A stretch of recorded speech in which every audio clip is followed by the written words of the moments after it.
আসসালামু আলাইকুম। কেমন আছো সবাই? ঠিক আছে, আশা করি ভালো আছো।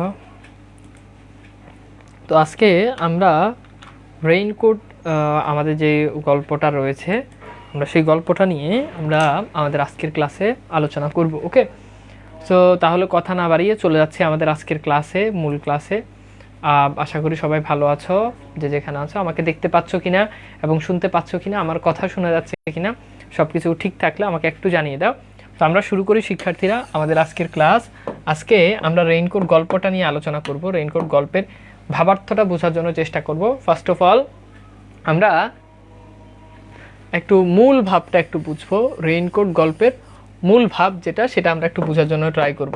তো রেইনকোট গল্পের মূল ভাবটা হচ্ছে, রেইনকোট গল্পের মূল বিষয়বস্তু হচ্ছে মুক্তিযুদ্ধ চলাকালীন ঢাকার পরিবেশ পরিস্থিতির বর্ণনা। আবার বলছি, তাহলে রেইনকোট গল্পের মূল বিষয়বস্তু বা রেইনকোট গল্পের সারমর্ম কী, সারাংশ কী?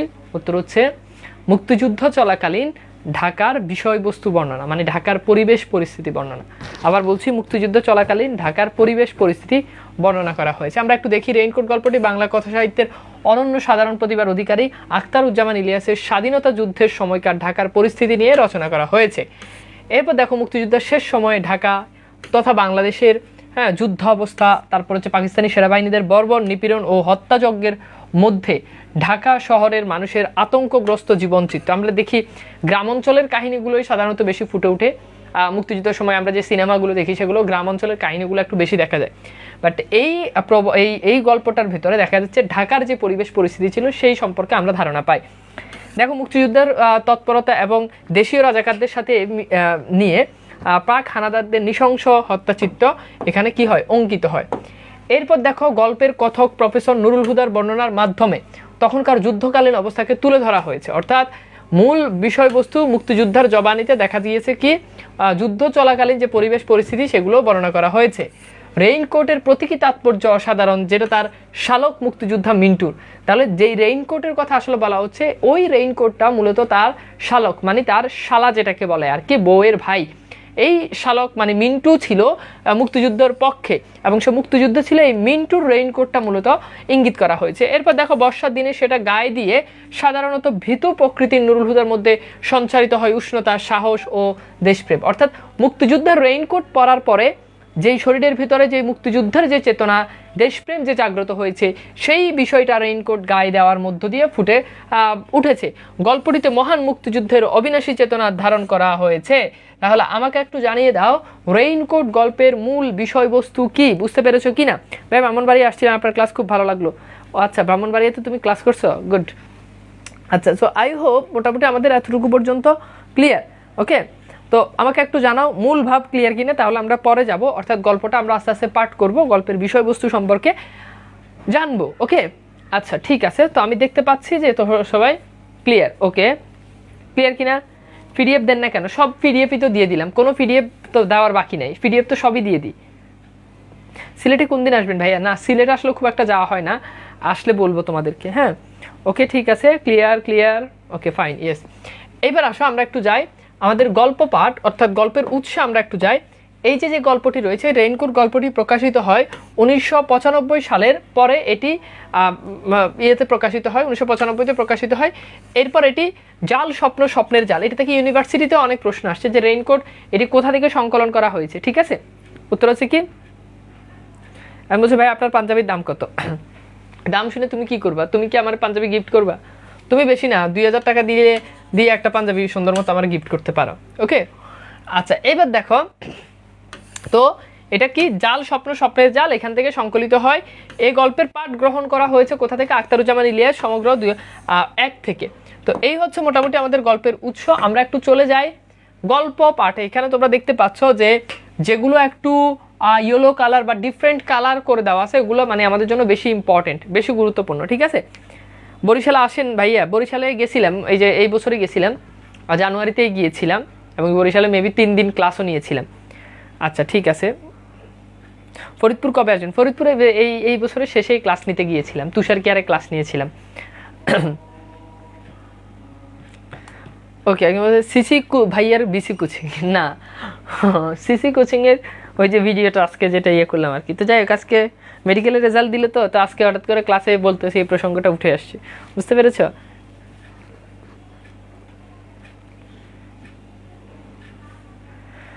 আচ্ছা ঠিক আছে, এবার আসো আমরা একটু দেখি যে আমাদের গল্প পাঠ। ওকে, এই কথা বলবা না, চলো আমরা একটু গল্পটা একটু পড়ি।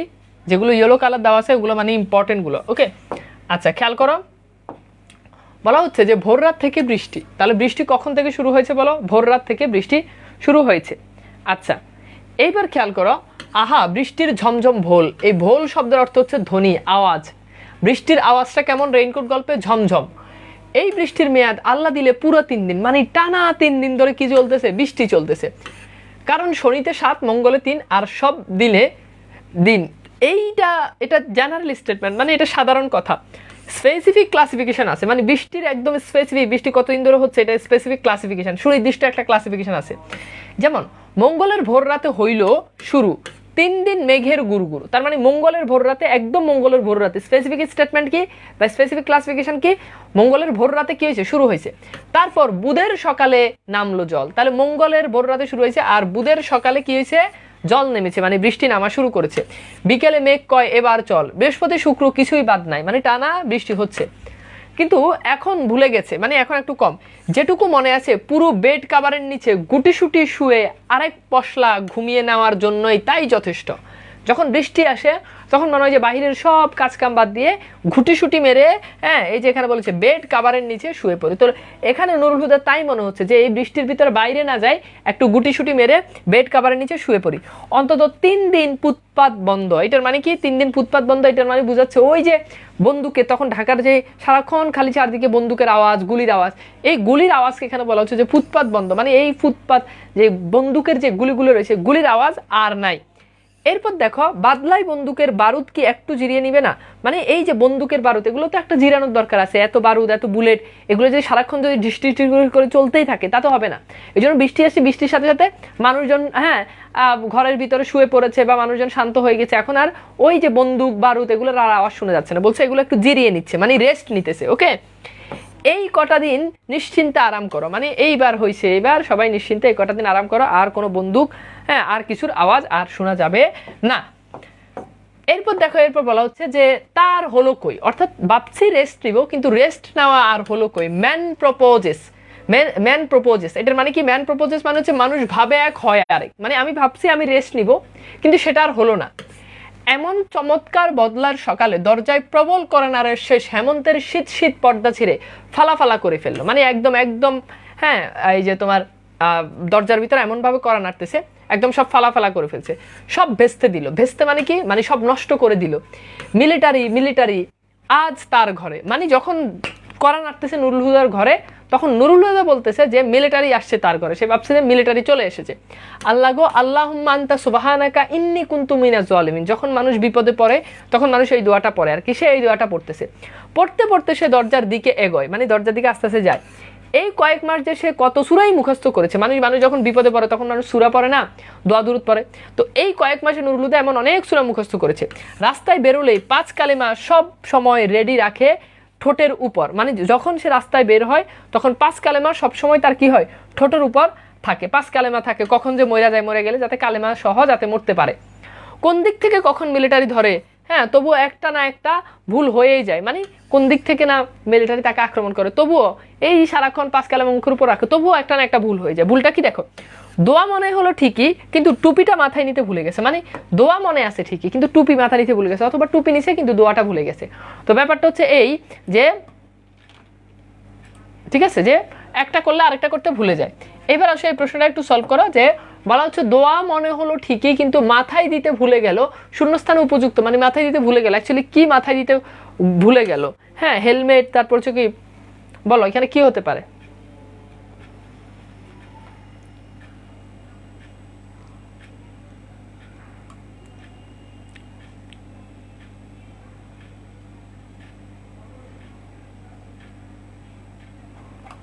গুড, কি হলো বলো? টুপি। বলা হচ্ছে টুপিটা আর নিতে ভুলে গেছে। ওকে, আচ্ছা এইবার দেখো, খেয়াল করো, যখন সে দরজাটা খুলতে গেছে তখনকার কাহিনীটা দেখো।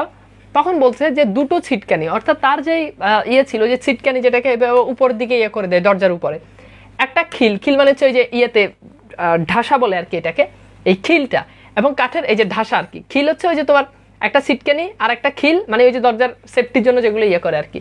তারপর যে ঢাসা হচ্ছে ওই যে তোমার এই টাইপ ইয়েগুলো আর কি, ঠিক আছে, যেগুলো দিয়ে এই যে মাঝখান দিয়ে রাখে একটা কাঠ। তারপর দেখো দরজার কপাট পাক করতে বাতাস আর বৃষ্টির ঝাপটার সঙ্গে ঘরে ঢোকে প্রিন্সিপালের পিয়ন। তাহলে মিলিটারি নয়, তারা ভাবছে যে মিলিটারি, কিন্তু পরে দেখেছে মিলিটারি নয়, মিলিটারি তাদের ঘরে আসে নাই, কে আসছে, ঘরে আসছে প্রিন্সিপালের পিয়ন। এবার প্রিন্সিপালের পিয়নকে দেখে বলছে আলহামদুলিল্লাহ। কেন আলহামদুলিল্লাহ বলছে? কারণ আর যাই হোক মিলিটারি তো অ্যাটলিস্ট আসে নাই, মানে যাই হোক মিলিটারি অ্যাটলিস্ট আসে নাই। এরপর দেখো মিলিটারি নয়, পিয়নকে জড়িয়ে ধরে চুমু খেতে ইচ্ছা করছে।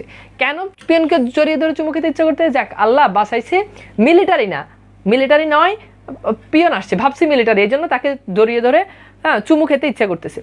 আচ্ছা এইবার খেয়াল করে দেখো, হ্যাঁ স্যার 5 কালিমা মুখস্থ করছিল, এক্স্যাক্টলি 5 কালিমা মুখস্থ হয়েছে ওই যে পাক সেনাবাহিনীদের থেকে মুক্তির জন্য, মানে যদি তারা কখনো গুলি করে তাহলে মুখে যাতে কালিমা থাকে, মরে যায় যে জান্নাত পায়, বুঝছো, এই আর কি। আচ্ছা কিন্তু লোকটা চিনচিনে গলায় গম্ভীর স্বরে হাঁকে, হাঁকে মানে হচ্ছে ডাক দেয়, যেখানে ব্যাখ্যা দেওয়া আছে, স্যার নে সালাম দেয়া, হ্যাঁ বলে এই ভাঙাচুরা গলায় খোঁচা খোঁচা দাড়িতে। তাহলে লোকটার প্রিন্সিপালের পিয়নের দাড়ি কেমন ছিল? খোঁচা খোঁচা, গলা কেমন ছিল? ভাঙাচুরা গলা। হ্যাঁ, লোকটা নিজের বাক্যের কোমল শ্বাসটুকু শুষে নেয় এবং হুকুম ছাড়ে, তলব কেয়া আবি জানে হোগা। কি ব্যাপার? মানে আপনাকে প্রিন্সিপাল কি করেছে? তলব করেছে। এরপর আসো এটা একটু সলভ করো। পিয়ন ঘরে ঢুকে নুরুল হুদা কি করতে ইচ্ছে করে? মানে পিয়ন যখন ঘরে ঢুকে, জড়িয়ে ধরে দুগালে চট মারতে, জড়িয়ে ধরে কোলাকুলি করতে, জড়িয়ে ধরে চুমু খেতে, মিলিটারি ক্যাম্পে কাটিয়ে দিতে। বলো কি হবে?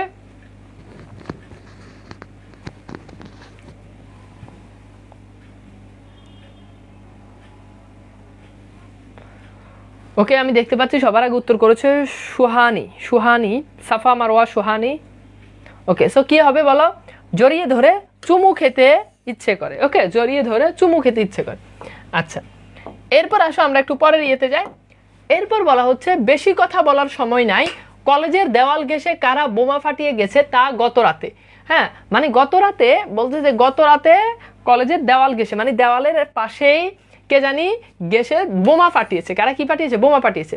এরপর দেখো মিসকিয়ান লোক ইলেকট্রিক ট্রান্সফরমার তোর দিয়া और আফস জেনেকা, হ্যাঁ টাইম প্রিন্সিপাল সাহেব কা কোঠি মে গ্রেনেড ফেকা গেট তোর গিয়া। মানে এইটার মানে হচ্ছে যে এই যে দেখো এখানে লিখে দিয়েছি যে দুষ্কৃতিকারীরা বৈদ্যুতিক ট্রান্সফার উড়িয়ে দিয়েছে। তারা কি করেছে?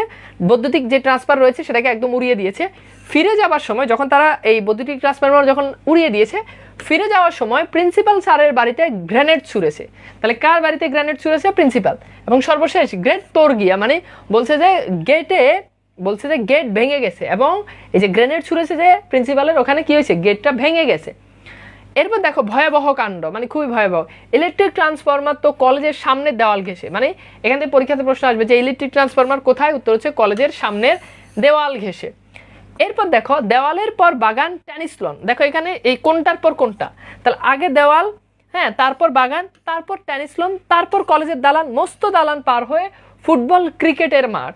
তার মানে খেয়াল করে দেখো দালানের পরে কি আছে? দুইটা মাঠ আছে, একটা ফুটবল আর একটা ক্রিকেটের মাঠ। মাঠ পেরিয়ে একটু বাদিকেই প্রিন্সিপালের কোয়ার্টার। তার মানে দেখো মাঠের কোন দিকে প্রিন্সিপালের কোয়ার্টার? বাদিকে। মাঠের কোন দিকে বলো? বাদিকে প্রিন্সিপালের কোয়ার্টার। এর সঙ্গে মিলিটারির ক্যাম্প আটকায় অ্যাটাক করা, মানে এর সাথেই মিলিটারির ক্যাম্প। সামনে দেওয়ালে বোমা মেরে এতটা পথ ক্রস করে গেল কি করে সে জানতে চায় কে আছে, মানে কিভাবে এই কাজটা তারা করলো। এখানে মিলিটারির ক্যাম্প, এত পথ, এই যে কলেজের দালান, ক্রিকেটের মাঠ, টেনিস লন, সব কিছুর পেরিয়ে তারা কিভাবে চলে গেল। এবার আসে এটা একটু সলভ করা যে প্রিন্সিপালের কোয়ার্টার কোন দিকে? কলেজের পুকুর পাড়ের উত্তর দিকে, কলেজের বাগানের দক্ষিণ পাশে, মাঠ পেরিয়ে একটু বাদিকে, কলেজ ক্লাবের দেওয়াল ঘেঁষে দক্ষিণ দিকে।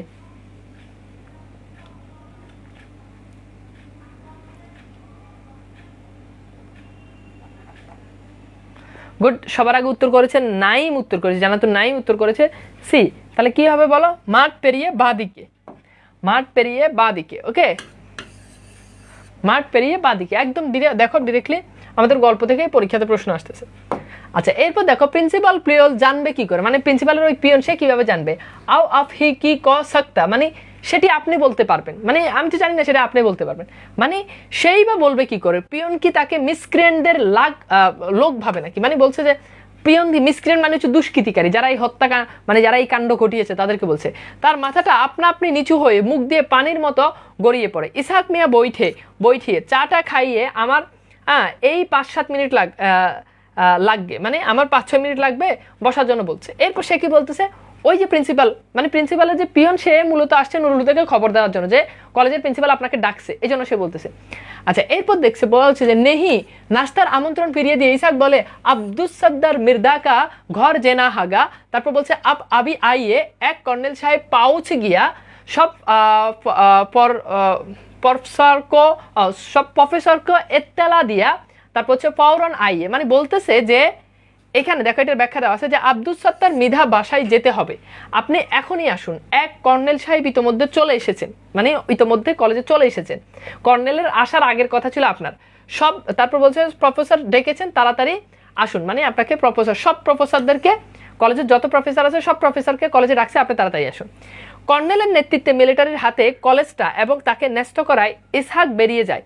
রাস্তায় গড়গড় করতে থাকা বেবি ট্যাক্সির গর্জন তুলে সে রওনা হলো জিওগ্রাফির প্রফেসরের বাড়ির দিকে। তাহলে পরীক্ষাতে প্রশ্ন আসতে পারে যে তার বাসা থেকে, অর্থাৎ নুরুল হুদার বাসা থেকে জিওগ্রাফির বেবি ট্যাক্সিতে করে পিয়নটা কই যায়?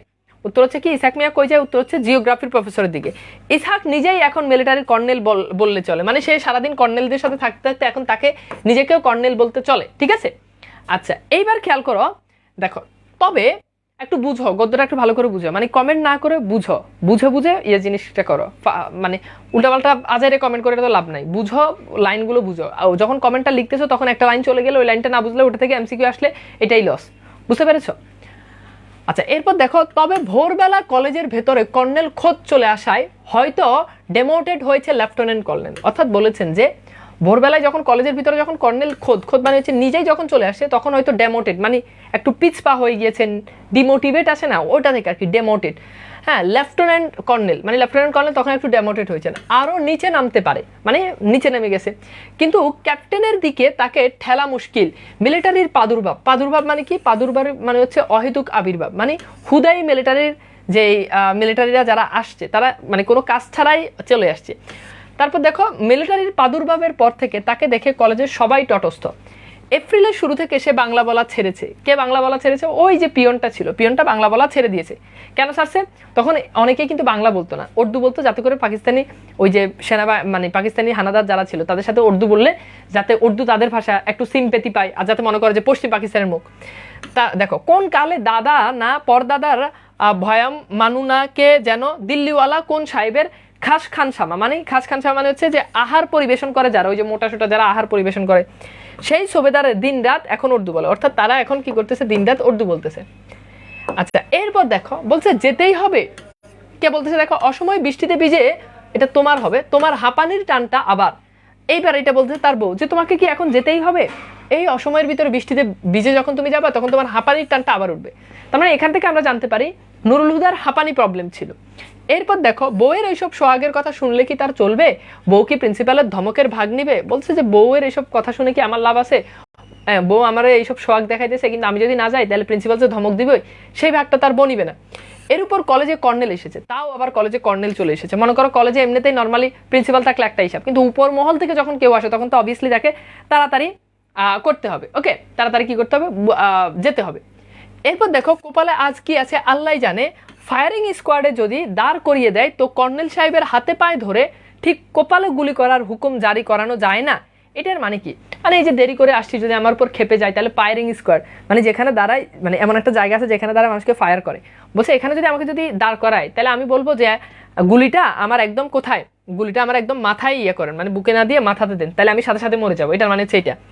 এরপর দেখো, প্রিন্সিপাল কি তার জন্য কর্নেলের কাছে এই তদবিরটুকু করবে না? তদবির মানে হচ্ছে এই আবদারটুকু আর কি, যে গুলিটা মাথায় ছাড়েন, এই আবদারটুকু কি প্রিন্সিপাল করবে না? তারপর দেখো, পাকিস্তানের জন্য প্রিন্সিপাল দিন রাত দোয়া দরুদ পড়তেছে, মানে দিন নাই রাত নাই, পাকিস্তানের পক্ষে ছিল প্রিন্সিপাল, দিন রাত দোয়া দরুদ পড়তেছে। এবার দেখো, প্রিন্সিপাল দিন রাত দোয়া দরুদ পড়ে কার জন্য? মুক্তি বাহিনীর জন্য, শিক্ষকদের জন্য, পাকিস্তানিদের জন্য, পরিবারের জন্য।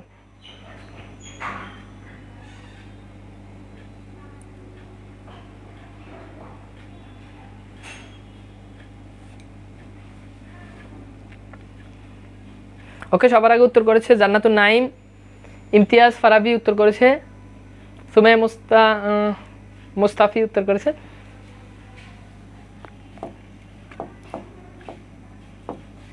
গুড, দেখো উত্তর কি, উত্তর হচ্ছে কি পাকিস্তানিদের জন্য। উত্তর কি বলো?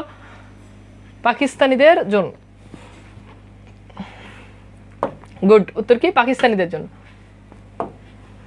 এরপর খেয়াল করো, এরপর বলছে সময় নাই অসময় নাই, আল্লাহর দরবারে কান্নাকাটি করে এবং সময় করে কলিগদের গালাগালিও করে। মানে একদিকে প্রিন্সিপালের জন্য কলিগদের গালাগালি করতেছে, আরেকদিকে দেখা যাচ্ছে যে কি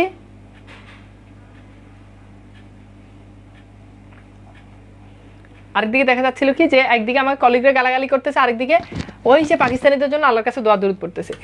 এপ্রিল মাসের মাঝামাঝি প্রিন্সিপাল মিলিটারির বড় কর্তাদের কাছ থেকে সবিনয় নিবেদন করেছিল, পাকিস্তান যদি বাঁচাতে হয় তাহলে স্কুল কলেজ থেকে শহীদ মিনার হটাও। অর্থাৎ বলছে যদি আপনারা পাকিস্তানকে বাঁচাতে চান তাহলে শহীদ মিনার হটাও, মানে শহীদ মিনারগুলো ভেঙে ফেলো, করে ফেলো। তো এখানে খেয়াল করে দেখো কেন এই কথাটা বলছে, শহীদ মিনার কথা কেন বলছে, কারণ শহীদ মিনারটা কিন্তু আমাদের ভাষাকে রিপ্রেজেন্ট করে। সো আমরা বাঙালিরা তাদের সাথে আমাদের মূল ঝামেলাটা ছিল ভাষা নিয়ে, যে ভাষার যে আইকন, সেই আইকনটাকে সরিয়ে দাও। এরপর দেখো এগুলো হলো পাকিস্তানের শরীরের কাঁটা, তাহলে পাকিস্তানের শরীরের কাঁটা কি? হ্যাঁ, শহীদ মিনার।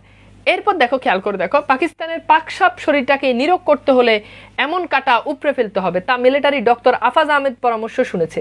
এই যে ডক্টর আফাজ আহমেদ, যাকে আমরা তখন ধরে প্রিন্সিপাল করে বলছি, সেই প্রিন্সিপালের নাম হচ্ছে ডক্টর আফাজ আহমেদ। তারপর দেখো গ্রামগঞ্জে যেখানেই গেছে প্রথমেই কামান তাক করেছে, মানে প্রথমেই কামান ধরেছে, বন্দুক ধরেছে কিসের দিকে? শহীদ মিনারের দিকে। প্রথমেই বন্দুক ধরেছে কিসের দিকে বলো? শহীদ মিনারের দিকে, মানে শহীদ মিনারটাই তাদের মূল সমস্যা। এরপর খেয়াল করো, দেশে একটা শহীদ মিনার আর অক্ষত নাই, মানে তারা দেশের সবগুলো শহীদ মিনারকে ভেঙে চুরে ফেলেছে।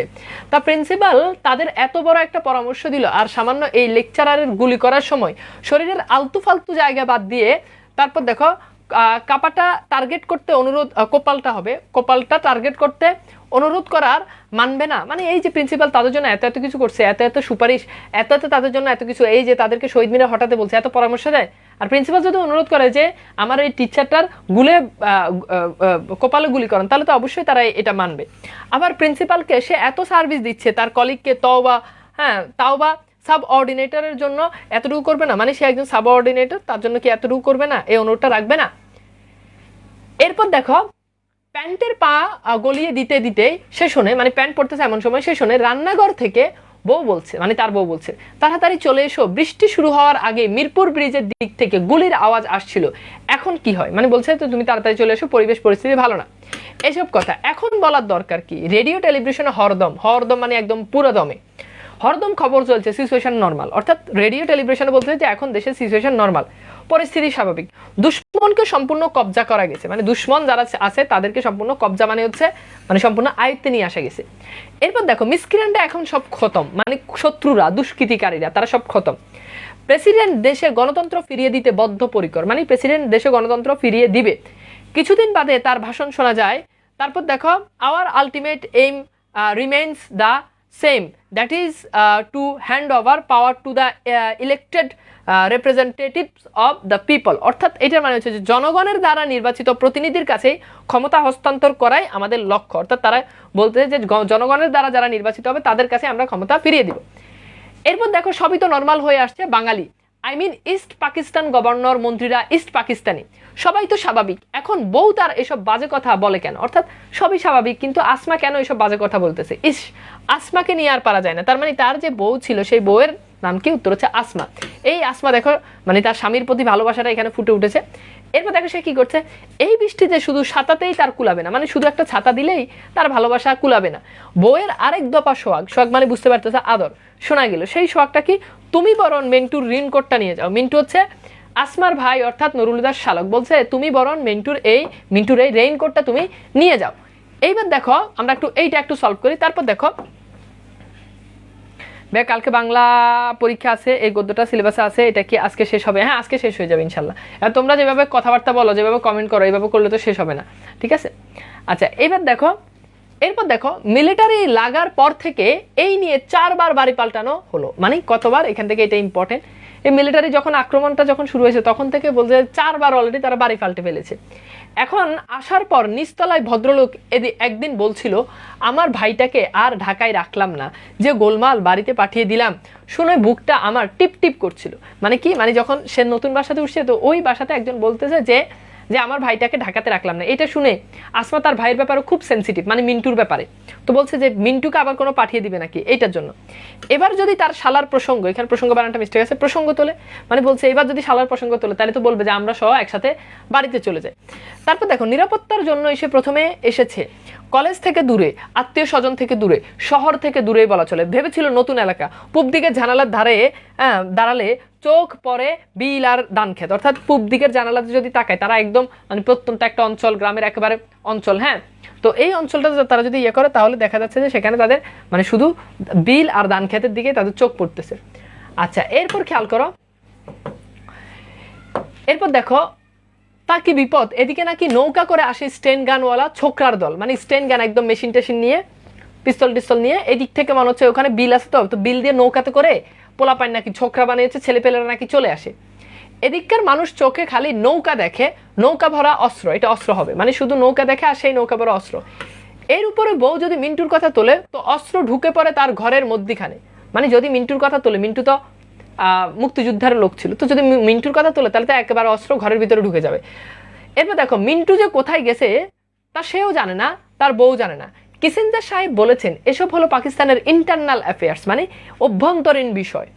মানুষ মেরে সাফ করে দেয়, বাড়িঘর গ্রাম হাটবাজার জ্বালিয়ে দিচ্ছে, কারো কোনো মাথা ব্যথা নাই, এসব হলো ইন্টারনাল অ্যাফেয়ার্স। না না না, এ ধরনের ভাবনা ধারে কাছে গেছতে দেওয়া ঠিক নয়। নিচের ফ্ল্যাট থেকে ওয়েল্ডিং ওয়ার্কশপের মালিক, মানে তাদের যে নিচের ফ্ল্যাট আছে ওখানে থাকে এক ওয়েল্ডিং ওয়ার্কশপের মালিক, তার শ্বশুর নিশ্চয়ই সর্দার গোছের রাজাকার, মানে ওই যে মালিকটা থাকে তার শ্বশুর একদম সর্দার গোছের রাজাকার, মানে বড়সড় রাজাকার। কেন বড়সড় রাজাকার বলছে দেখো, রাজাকার বলছে এই জন্য যে সপ্তাহের 2-3 দিন মেয়ের বাড়ির রেফ্রিজারেটর, ট্যাপ, রেকর্ডার, দামি দামি সোফা, ফ্যান, খাট পালং সব কি করে, সব চালান পাঠায়। এখন দেখো পাঠাইলে কিভাবে রাজাকার, প্রশ্ন হচ্ছে এটা যে পাঠাইলে কিভাবে রাজাকার। আচ্ছা, স্লাইড মিস্টেক হয়েছে, লাইন তো পাই নাই তো কি, আচ্ছা 2-4 লাইন মনে হয় মিস্টেক হয়েছে। আচ্ছা, হইলে তো এখন আর আমার কিছু করার নাই, যদি হয়ে যায় তাহলে আর কিছু করার না, আমি পরে স্লাইডটা দেখতে হবে। ওকে, আচ্ছা ঠিক আছে। তো খেয়াল করে দেখো যে যদি মিস্টেক হয়ে যায় তাহলে তো আমি এখন আর অ্যাড করতে পারবো না, একটু যেটা বাসো ওইটা দাগ দিয়ে রাখো, ওটা তোমরা নিজেরা পড়ে নিও। এখানে একটু খেয়াল করো, দেখো সপ্তাহে 2-3 দিন মেয়ের বাড়িতে রেফ্রিজারেটর পাঠায়, মানে এগুলো পাঠাইলে, যে খাট পালং এগুলো পাঠাইলে কিভাবে রাজাকার হয়। তখন রাজাকাররা কি করতো, পাকিস্তানিরা যাদেরকে আক্রমণ করতো, যাদেরকে ধরতো, তো তাদের ঘর বাড়ি থেকে যখন নিয়ে যেত তখন তাদের ঘর বাড়িতে যে আসবাবপত্র, হ্যাঁ খাট, টিভি, ফ্রিজ এগুলো ছিল, এগুলো রাজাকাররা নিয়ে যেত। এই জন্যই ভাবছে যে হয়তো রাজাকার হবে, দেখি তো ফিট করে কিনা। এবার দেখো রেইনকোটটা নিয়ে আসছে, আমরা এগিয়ে এসে তার গায়ে, সরি এটা আসমা হবে, আসমা এগিয়ে এসে তার গায়ে রেইনকোটটা জড়িয়ে দিতে দিতে বলে, মিন্টু তো আমার অনেক লম্বা, তোমার গায়ে হবে তো। দেখো ফের মিন্টুর দৈর্ঘ্যের তুলনা তার সঙ্গে, এই ভাইকে নিয়ে এরকম বাড়াবাড়ি করাটা কি আসমার ঠিক হয়েছে? অর্থাৎ বলতেছে যে মিন্টু তো বড় ছিল, তো নুরুল হুদা মোটামুটি একটু ছোট ছিল। যখনই মিন্টুর রেইনকোটটা গায়ে দিয়ে দিছে তখন ওই আসমা তার বউকে খোঁচা দিয়ে বলছে, মিন্টু তো ভাই আমার অনেক বড় ছিল, মানে অনেক লম্বা চড়া ছিল, তুমি তো তার মধ্যে এত লম্বা চড়া নাই। আবার দেখা যাচ্ছে এই যে মিন্টুর দৈর্ঘ্যের সাথে তার দৈর্ঘ্যের কি করতেছে, তুলনা করতেছে। এরপর খেয়াল করো, দেখো ভালোই হলো তোমার গোড়ালি পর্যন্ত ঢাকা পড়েছে, মানে এই যে রেইনকোটটা ছিল একদম তোমার আর কিছুই ভিজবে না, পায়ে বৃষ্টিও লাগবে না, মানে একদম গোড়ালি পর্যন্ত ঢাকা গেছে, তোমার পায়ে আর বৃষ্টিও লাগবে না। এখানেই আসমার শেষ নয়, রেইনকোটের সঙ্গে টুপিটা এনে জড়িয়ে দেয় তার মাথায়। আব্বু ছোট মামা হয়েছে, কে বলতেছে এটা, আব্বু ছোট মামা হয়েছে। 2.5 বছরের মেয়ে সদ্য ঘুম ভাঙা বুলি শুনে সে চমকে উঠে, মানে মেয়েটা ওই যে মুক্তিযোদ্ধার তার মামার যে রেইনকোট, এই রেইনকোটটা গায়ে দিছে, আর তো ছোট মেয়ে, ও ভাবছে যে তার মামা, হ্যাঁ ও ভাবছে তার মামার মতো দেখতেছে, এই জন্য সে বলছে আব্বু ছোট মামা হয়েছে, মানে আব্বুকে দেখতে ছোট মামার মতো লাগছে। মিন্টু কি ঢুকে পড়লো অস্ত্রশস্ত্র হাতে, এটা শুনে সে আবার ভয় পাইছে। সে ভাবছে যে মিন্টু আবার অস্ত্রশস্ত্র নিয়ে ঘরে ঢুকে না তো, এর মানে পিছে পিছে ঢুকেছে মিলিটারি। যদি মিন্টু ঘরে ঢুকে, মিন্টু যেহেতু মুক্তিযোদ্ধা, তার মানে তার পিছে পিছে অবশ্যই মিলিটারিরাও ঘরে ঢুকছে। তার মানে না দরজা ছিটকানি ও খিল বন্ধ না, তাহলে সবই তো বন্ধ, তাহলে মেয়ে কেন কথা বললো, তার কি মিন্টুর মতো দেখাচ্ছে? এবার সে ভাবছে যে না, তার মানে আমাকে মিন্টুর মতো দেখাচ্ছে, মিলিটারি আবার ভুল করে বসবে না তো। এইবার সে কনফিউজড যে এইটা পরে আমার মেয়ে যদি বলে যে আমাকে মুক্তিযুদ্ধের মতো দেখাচ্ছে, তাহলে মিলিটারিরা তো আমাকে ভাববে যে মুক্তিযুদ্ধের মতো দেখাচ্ছে। তারপর দেখো এর মধ্যে তার 5 বছরের ছেলেটা, তার মানে মেয়ের বয়স 2.5 বছর, ছেলের বয়স কত বছর? 5 বছর। গম্ভীর চোখে তাকে পর্যবেক্ষণ করে রায় দেয় আব্বুকে ছোট মামার মতো দেখাচ্ছে। আব্বু তাহলে মুক্তি বাহিনী, তা না? অর্থাৎ সে বলছে আব্বুকে, তার মানে আব্বুকে ছোট মামার মতো দেখাচ্ছে। ওকে, এবার আসে এটা একটু সলভ করো। মেয়ের ঘুম ভাঙা গলায় ভাঙা ভাঙা বুলি শুনে নুরুল হুদার অনুভূতি কেমন ছিল? খুব ভালো লাগছিল, চমকে উঠছিল, স্বর্গীয় অনুভূতি জাগে, শান্তির ছোঁয়া লাগে প্রাণে। স্যার এই গল্পটি কার জবানিতে লেখা? এই গল্পটির মানে অধিকাংশ মানে বলা চলো 90% নুরুল হুদা জবানিতে লেখা। সো যদি এটার প্রশ্ন আসে নুরুল হুদা জবানি। কিছু কিছু প্রসঙ্গে গল্পের শুরুর দিকে আমরা দেখি যে এগুলো নাম পুরুষের জবানিতে লেখা, মানে এগুলো লেখক নিজেই বর্ণনা করেছেন আর কি।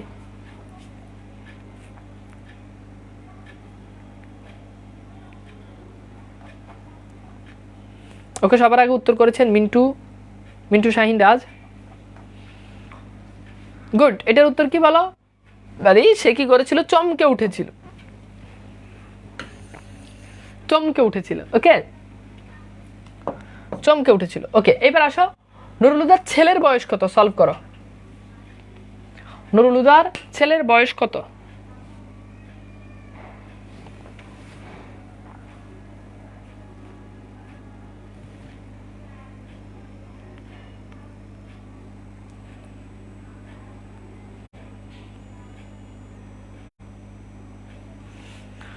কত হবে বলো? গুড, উত্তর হচ্ছে 5 বছর। আর মেয়ের বয়স কত? 2.5 বছর। মেয়ের বয়স কত? 2.5 বছর। আচ্ছা, এরপর আসো খেয়াল করো, এত ভাবনার কথা, ড্রেসিং টেবিলের সামনে দাঁড়িয়ে নিজেকে নতুন রূপে সে ভ্যাবাচাকা খায়। মানে ভ্যাবাচাকা খায় বলতে মানে নতুন রূপে দেখে সে একদম ভ্যাবাচাকা খেয়ে যায় না, ভঙ্গ পাচ্ছে, এটা কি জানি, খামোখা ভয় পাচ্ছে, মানে এটা ভয় হবে, মানে এটা দেখে সে খামোখা তো ভয় পাচ্ছে। বৃষ্টির দিনে রেইনকোট গায়ে দেওয়াটা অপরাধ কেন হবে? অর্থাৎ মিলিটারিরা তো বুঝবে যে রেইনকোট গায়ে দিলেই কি এটা কি মিলিটারি মানে মুক্তিযুদ্ধ হয়ে যাবে নাকি? বৃষ্টির দিন রেইনকোট হয়তো পড়তেও পারে। মিলিটারির কি আর বিবেচনাবোধ নাই? প্রিন্সিপাল ডক্টর আফাজ আহমেদ ঠিকই বলে।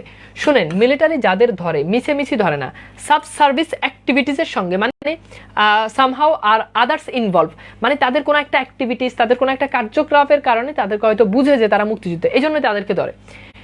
শ্বেতবাবু এসব থেকে শত হাত দূরে, মানে শ্বেতবাবু মানে আমি তো এসব থেকে শত হাত দূরে।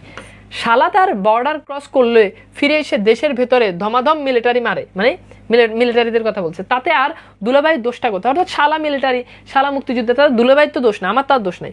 এই যে মিলিটারির প্রত্যেক দিন এই ঢাকা শহরে বাজার পোড়ায়, বস্তিতে আগুন লাগিয়ে দেয়, টপাটপ মানুষ মারে, তারপর হচ্ছে মেয়েদের ধরে নিয়ে যায়, সে কখনো এইসব নিয়ে একটু শব্দ করেছে? অর্থাৎ এই যে আমি তো কলেজের সাধারণ লেকচার, আমি তো কখনো এসব নিয়ে কথাই বলি না। মিলিটারি যেভাবে ইচ্ছে এইভাবে তারা করতেছে।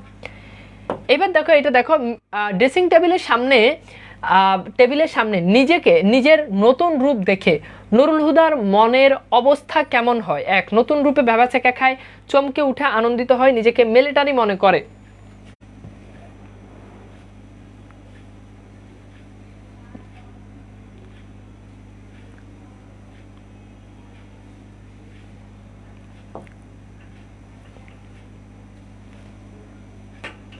কি হবে বলো? এক, ক হবে, অর্থাৎ নতুন রূপে কি খায়? নতুন রূপে ভ্যাবাচ্যাকা খায়। আচ্ছা,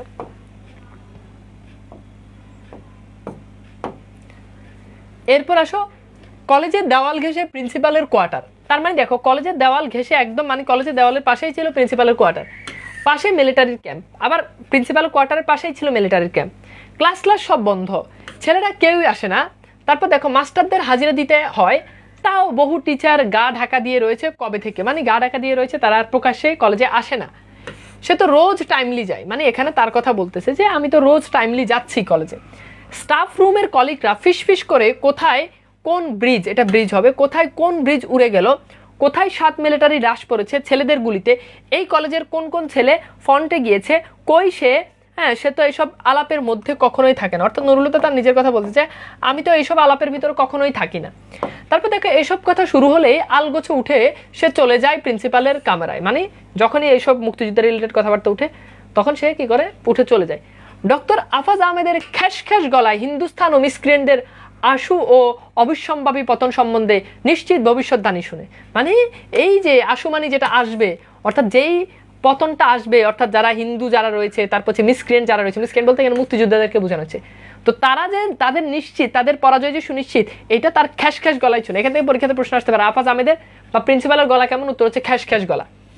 ওই ঘরে আজকাল সহজে কেউ ঘেসে না। উর্দুর প্রফেসর আকবর সাজিদ, এখানে প্রফেসর বানানটা মিস্টেক আছে, উর্দুর প্রফেসর, তাহলে উর্দুর প্রফেসরের নাম কি, উত্তর হচ্ছে আকবর সাজিদ। প্রিন্সিপাল তাকে আজকাল তোয়াজ করে, তোয়াজ বলতে খুব তেল মারে বা খুব ইয়ে করে, হ্যাঁ খুব প্রায়োরিটি দেয়। তো এখানে সেই জিনিসটা বলছে প্রিন্সিপাল আজকাল মোটামুটি তাকে অনেক ভালো তোয়াজ করে। মিন্টু ফেলে যাওয়া নাকি রেখে যাওয়া রেইনকোটে ঢোকার পর তার পা শিরশির করছে, হ্যাঁ আর এক মুহূর্তে দাঁড়িয়ে থাকা যাচ্ছে না। প্রিন্সিপাল তাকে ডেকে পাঠিয়েছেন সেই কখন, অর্থাৎ প্রিন্সিপাল তাকে সেই কখন ডেকে পাঠিয়েছেন।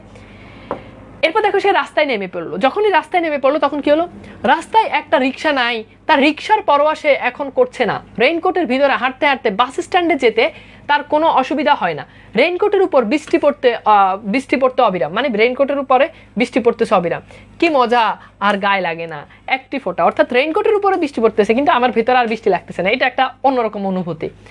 এরপর দেখো টুপির বারান্দাবে, মানে টুপির ওই যে উপরে যে ইয়েটা থাকে এইটা, এই টুপির বারান্দাবে গড়িয়ে পড়লে কয়েক ফোঁটা সে চেটে চেটে দেখে, মানে এই যে চেটে বলতে যখন জিব্বা, যখন এখানে যখন ইয়ে পড়ে তখন সে এইভাবে করে মানে পানিগুলো জিব্বা দিয়ে চেটে দেখে, সেটার কথা বলছে। ঠিক পানসে স্বাদ নয়, মানে ঠিক পানসে একেবারে পানসে স্বাদ নয়। টুপির তেজ কি পানিতে লাগলো নাকি, তাকে কি মিলিটারির মতো দেখাচ্ছে। তারপর দেখো পাঞ্জাব আর্টিলারি না বালুচি রেজিমেন্ট, মানে এখানে ওই যে পাঞ্জাবের মানুষটাকে বালুচি রেজিমেন্ট না, হ্যাঁ নাকি কমান্ডো ফোর্স, মানে তাকে দেখে কিসের মতো লাগতেছে, কোন বাহিনীর মতো লাগতেছে, নাকি প্যারামিলিটারি, নাকি মিলিটারি পুলিশ। ওদের তো এক এক গোষ্ঠীর এক এক নাম, এক এক সুরত, মানে এই যে পাকিস্তানি যারা মিলিটারি যারা ইয়ে থাকে তাদের তো এক এক জনের এক এক নাম থাকে, এক এক সুরত থাকে, তাকে আবার কোন সুরত কোন দলের মতো দেখাচ্ছে, এইটা নিয়ে সে চিন্তিত। এরপর দেখো রেইনকোটে তাকে নতুন কোনো বাহিনীর লোক বলে মনে হচ্ছে হোক, সে বেশ হনহন করে হাঁটে, তার মানে তার হাঁটার গতি কেমন, হনহন। শেষ হেমন্তের বৃষ্টিতে বেশ শীত শীত ভাব, কিন্তু রেইনকোটের ভিতরে কি সুন্দর ওম, ওম মানে হচ্ছে আরাম, বুঝছো, খুব গরম। মিন্টুটা এই রেইনকোট রেখে গিয়ে কি ভালোই যে করেছে, মানে মিন্টু খুব ভালো কাজ করেছে। বাস স্ট্যান্ডে পৌঁছে বাসের জন্য তাকে তাকাতে হয় উত্তরে, কোন দিকে তাকাতে হয়, উত্তরে। এরপর দেখো মিলিটারি লরির ল্যাসটাও নাই, লরি বলতে ওই যে ছোট ছোট যে জিপ গাড়িগুলো, এই মিলিটারি এই গাড়িগুলোর কোনো মানে দেখাই যাচ্ছে না। তারপর দেখা আবার তার বাস তো নামগন্ধ নেই, মানে বাসও দেখা যাচ্ছে না, মিলিটারির লরিগুলো দেখা যাচ্ছে না, মানে এটা তারা বোঝাচ্ছে রাস্তা পুরোটা ফাঁকা। বাস স্ট্যান্ডে পৌঁছে বাসের জন্য তাকে তাকাতে হয় কোন দিকে, বলো কোন দিকে, দক্ষিণ দিকে, পশ্চিম দিকে, পূর্ব দিকে, উত্তর দিকে, বলো কি হবে।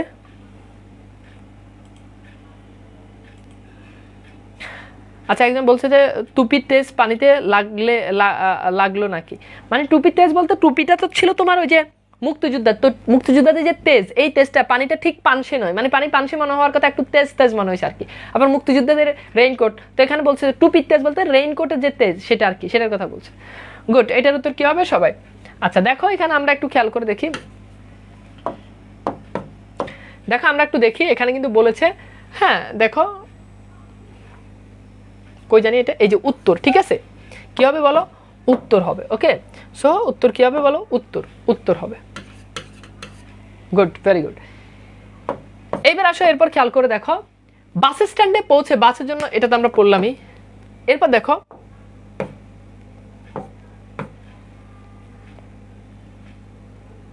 আচ্ছা এরপর খেয়াল করো বাস স্ট্যান্ডে জনপ্রাণী বলতে সে একবার একলা, মানে নুর হুদা সে নিজেই একলা। রাস্তার পাশে পান বিড়ি সিগারেটের ছোট দোকানের ঝাপ একটুখানি তুলে দোকানদার তাকিয়ে রয়েছে উত্তরের দিকে। ওদিকে কি কোনো গোলমাল হলো নাকি, মানে উত্তরের দিকে দোকানদার তাকিয়ে রয়েছে। তারপর দেখো দোকানদার ছেলেটা একটু বাচাল টাইপের, মানে দোকানদার যে ছেলেটা ছিল ও খুব একটু বাচাল টাইপের ছিল। বাস স্ট্যান্ডে তাকে দেখলেই ছোড়াটা বিড়বিড় করে, মানে বিড়বিড় করে কথা বলে।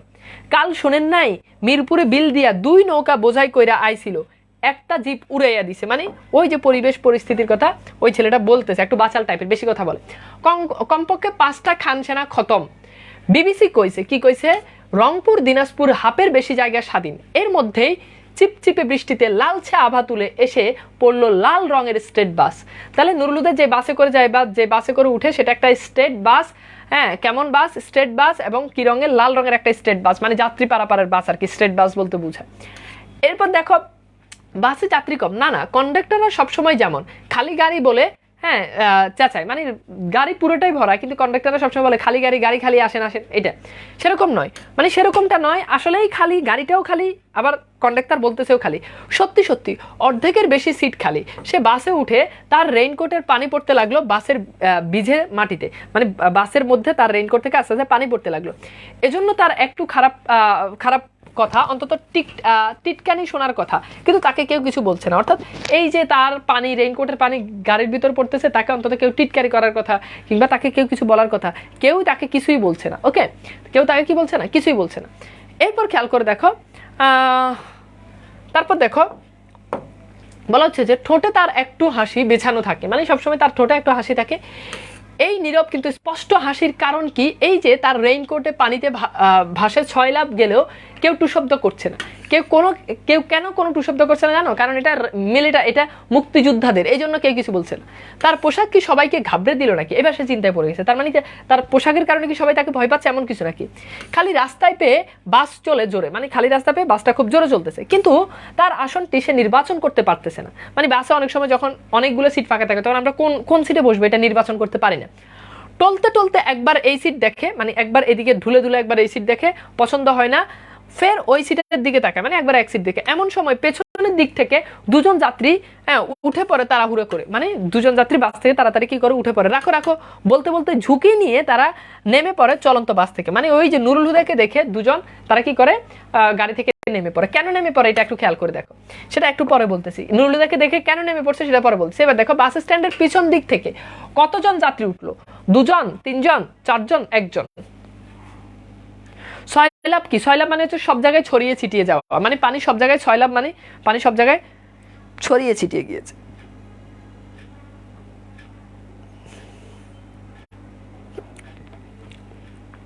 ওকে, সুহানি উত্তর করেছো সবার আগে, বলো কয়জন? গুড, উত্তর হচ্ছে 2 জন। দেখো 2 জন কেন নেমে পড়ছে সেই প্রসঙ্গটাতে আসতেছি। দেখো 2 জন কেন নেমে পড়ছে সেই প্রসঙ্গটাতে আসতেছি। ওকে,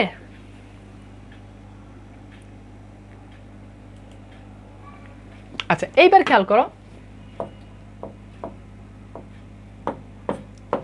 দেখো এইবার আসো, সে তাদের দিকে তাকায় এবং বুঝতে পারে এরা পালালো ঠিক তাকে দেখে। মানে ওই যে তার মুক্তিযোদ্ধাদের যে রেইনকোট রয়েছে সেই মুক্তিযোদ্ধাদের রেইনকোট দেখে তাকে, এটা দেখে সে কি করে, সে পালাই যায়। বুঝতে পেরেছ?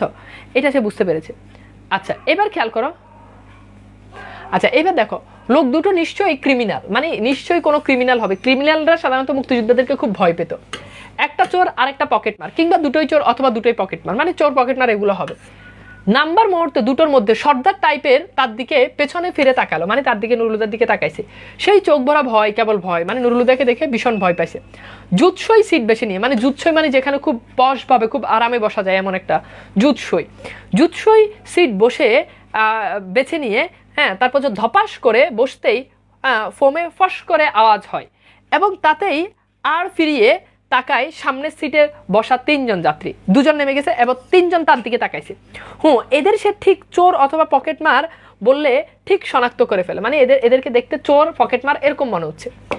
এরপর দেখো বলছে ডাকাতও হতে পারে, মানে এরা ডাকাতও হতে পারে।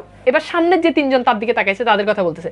কিংবা মিলিটারির কোনো বস্তিতে আগুন লাগিয়ে চলে এলে এরা ছোটখাটো সেখানে লুটপাট করতে থাকে, মানে মিলিটারিরা যখন বস্তিতে আগুন লাগিয়ে দেয় তখন সেখানে যে যাবতীয় বিষয়াদি আছে এগুলো লুটপাট করা। অথবা মিলিটারি কোথাও লুটপাট করলে এরা গিয়ে ইচ্ছিষ্ট, মানে যে ইয়েগুলো আছে এগুলো তারা কুড়িয়ে নেয়।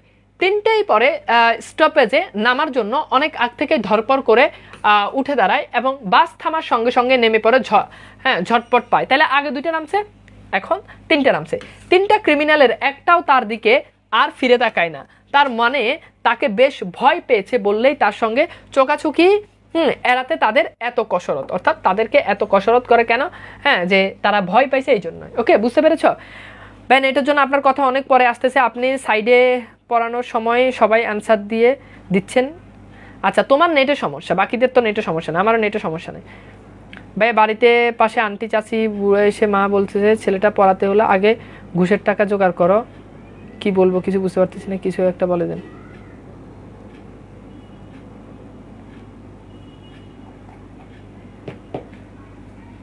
আমি ওর কমেন্টের আগামাথায় কিছু বুঝি না, এই উল্টাপাল্টা কমেন্ট করবে না, মানে পড়ার বাহিরে কোনো কমেন্ট করবে না, একদম ক্লাসে ব্যান করে দিব। আচ্ছা এবার খেয়াল করো, দেখো এরপর খেয়াল করো, এরপর বলছে যাক মিন্টুর রেইনকোটটা তার কাজ হচ্ছে, মানে মিন্টুর রেইনকোট কেন কাজ হচ্ছে, যে মিন্টুর রেইনকোটটা দেখে পকেট মার ক্রিমিনাল সবাই নিচে মানে নেমে যাচ্ছে, চোর স্যাঁচরা পকেট মার সব কেটে পড়ছে, ভালো মানুষটা থাক সে বেশ সৎ সঙ্গে চলে যাবে এবার কলেজ পর্যন্ত। আসাদ গেট বাস স্টপেজে ঝিরঝিরে বৃষ্টিতে দাঁড়িয়ে অপেক্ষা করছিল বেশ কয়েকজন মানুষ, ছাতা হাতে, কেউ কেউ নিজ নিজ ছাতার নিচে এবং ছাতা ছাড়া অনেকেই অন্যের ছাতার নিচে মাথায় অন্তত খানিকটা পেতে দিয়ে বৃষ্টির ছাদ থেকে আত্মরক্ষা করতে শরীরগুলোকে আঁকাবাঁকা করছিল। মানে ওই যে যখন এভাবে যখন জায়গা যখন বৃষ্টিতে মানে যখন অন্যের ছাতার নিচে যখন যায়, যখন জায়গা কম থাকলে এরকম করি না, এদিকে গেলে এদিকে, তো এরকম বলছে আঁকাবাঁকা করছিল এভাবে। বাস থামলে সে দেখলো একে একে 9 জন প্যাসেঞ্জার বাসে উঠলো। তার এখান থেকে পরীক্ষাতে প্রশ্ন আসতে পারে যে আসাদ গেটে কতজন বাসে উঠেছে, কতজন প্যাসেঞ্জার বাসে উঠেছে, উত্তর হচ্ছে 9 জন প্যাসেঞ্জার বাসে উঠেছে। এরপর খেয়াল করে দেখো সে বেশ খুঁটিয়ে খুঁটিয়ে সবাইকে দেখে, তো তার দিকে তাকিয়ে 9 জনের 3 জন আরে রাখো রাখো এবং একজন রাখো রাখো বলতে বলতে নেমে পড়লো। তাহলে দেখো আগে 2 জন, এরপর 3 জন, এরপর এখন 3 জন এবং এরপর আরো একজন, মোট 4 জন। তাহলে 4 জন আর এখানে 3 জন, মোট 7 জন। বুঝতে পেরেছে? এইভাবে মানে চোরগুলো ইয়েতে উঠছে, চোর ক্রিমিনাল পকেট মারিগুলো। শেষের জন বোধ হয় এমনই অর্ডিনারি চোর, ছিচকে চোর হওয়ার সম্ভাবনাটাই বেশি, মানে এমনি নর্মাল চোর হতে পারে। আর প্রথম 3টে কোথাও সুন্দরী মেয়ে দেখলে মিলিটারিকে খবর কিংবা মিলিটারির কাছ থেকে বন্দুক নিয়ে পাকিস্তান জিন্দাবাদ পাকিস্তান জিন্দাবাদ স্লোগান দিয়ে মহল্লায় মহল্লায় ঘোরে আর সুন্দরী মেয়েদেরকে ধরে এনে পৌঁছে দেয় মিলিটারির ক্যাম্পে। অর্থাৎ এটা সে ধারণা করতেছে যে কোন চোরটা কেমন হবে, কে সুন্দরী মেয়েদেরকে দেখলে খবর দেয়, কে ছুসকে চোর, কে অর্ডিনারি চোর। ওকে, এটা। এরপর দেখো এবার খেয়াল করো যে কোথাও সুন্দরী মেয়ে দেখলে মিলিটারিকে খবর দেয় কয়জন? 3 জন, 5 জন, 2 জন, 9 জন।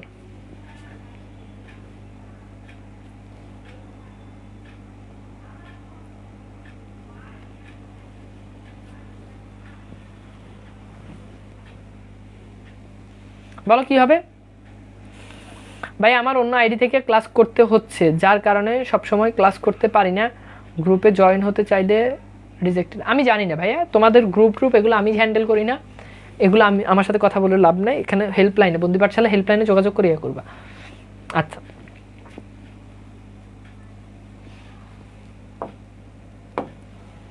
উত্তর হচ্ছে কি বলো? 3 জন। উত্তর কি হবে? 3 জন। কি হবে বলো? 3 জন। ওকে, এরপর খেয়াল করো এগুলো হলো রাজাকার, মানে যেগুলো আছে এগুলো। ফের নতুন করে অপরাধী মুক্ত বাসে যেতে এখন ভালোই লাগছে, মানে আবার সবাই আসাদ গেটে আবার সবাই নেমে পড়ছে। জানালার বাইরে বৃষ্টির আশ উড়েছে, ঠান্ডা হাওয়ায় গাছপালা, দোকানপাট ও ঘর বাড়ির বাড়িঘরের উপরে ট্রান্সফরমেটের আবরণ দেখে তার এক্সট্রা ভালো লাগছে। সমস্ত ভালো লাগাটা ছিল খায়। তারপর হচ্ছে হঠাৎ করে ব্রেক কষলো, মানে হঠাৎ করে ব্রেক ধরলো, তখন তাকে তাকাতে হয় বাঁয়ে। চোখ পড়ে নির্মীয়মান, নির্মীয়মান মানে হচ্ছে নির্মাণ হচ্ছে এমন, মসজিদের ছাদের দিকের দরজা থেকে ঠান্ডা হাওয়া এসে লাগলো তার মুখে এবং নাকের ভিতর দিয়ে, সেই হাওয়া ঢুকে পড়লো বুক, সেখানে ধাক্কা লাগে।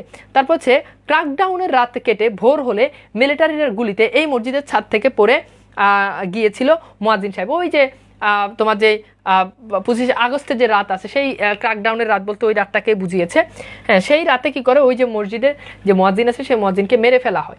হ্যাঁ, এরপর দেখো ঠান্ডা হাওয়ার ধাক্কা রেইনকোটে তাকে এতটাই গরম করে উঠে যে মনে হয় ভেতরে বুঝে আগুন ধরে গেছে, মানে এতটাই গরম। মসজিদের উল্টো দিকে বাড়িতে 3টায় থাকতো তখন তারা। রাতভর ট্যাঙ্কের হুঙ্কার, ওই যে মেশিন গান যেগুলো ছিল, হ্যাঁ এগুলোর হুঙ্কার, স্টেন গানের ঘেউ ঘেউ আওয়াজটাকে কি বলছে? ঘেউ ঘেউ বলছে।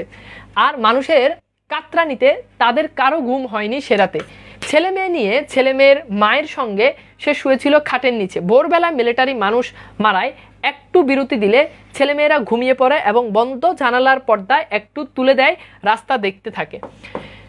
এরপর দেখো রাস্তার উপরে মসজিদের ছাদে মুয়াজ্জিন সাহেব দাঁড়িয়েছিল আজান দিতে। সাধারণত জুমার নামাজটা সে নিয়মিত পড়ে, তবে সেই ভারে তার আজান শুনে ইচ্ছা করছিল খুব, মানে এখানে রাতে হবে, সেই রাতে তার খুব আজান শুনতে ইচ্ছা করছিল। তারপর দেখো মুয়াজ্জিনের আজান দেওয়াটার সম্পূর্ণ দেখবে বলে সে জানালার ধার থেকে সরে না। সারা এলাকায় ইলেকট্রিক সিটি নষ্ট। মসজিদের মাইক্রোফোনে অকেজু মুয়াজ্জিন সাহেব গমগমে গলায় যতটা পারে জোর দিয়ে বলে উঠলো আল্লাহু আকবার। মুয়াজ্জিন সাহেবের গলা কেমন ছিল? থমথমে, গমগমে, ঝমঝমে, থরথরে।